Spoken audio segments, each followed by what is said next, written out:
Kasunod niyan, pinangalanan na rin ni Pangulong Ferdinand Marcos Jr. ang susunod na mamumuno ng pambansang pulisya.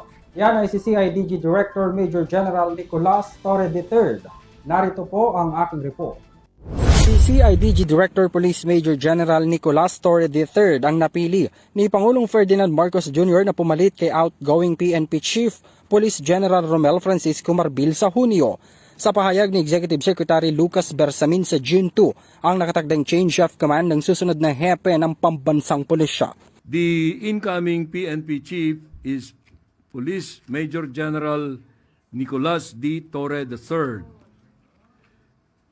The turnover of command will happen June 2nd.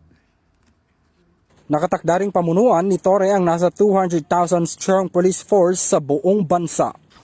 Una na rin sinabi ni Pangulong Marcos na ang pipiliin niyang susunod na PNP chief ay isang very senior officer at may kakayahan o karanasan na pamunuan ang buong miyembro nito. Si Torre ay tubong South Cotabato at nagtapos sa Philippine National Police Academy o PNPA noong 1993. Nagsilbi si Torre bilang Deputy Regional Director for Operations ng Police Regional Office 3 at Police Regional Office 4, QCPD Director, NCRPO Deputy Director for Operations, PRO 11 Director, kung saan pinamunuan niya ang pag-aresto kay self-proclaimed Son of God at KOJC Pastor Apollo Quiboloy noong 2024. Siya rin ang nanguna bilang Director ng CIDG sa pag-aresto kay dating Pangulong Rodrigo Duterte para madala sa kustodiya ng International Criminal Court o ICC sa The Hague noong March 11, 2025. Naging controversial din si Torre nang mag-organisa ng isang press conference ng nag-viral na motorista at retiradong pulis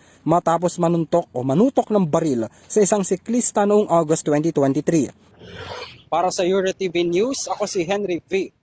Nicolas, sumasaludo sa bawat Pilipino.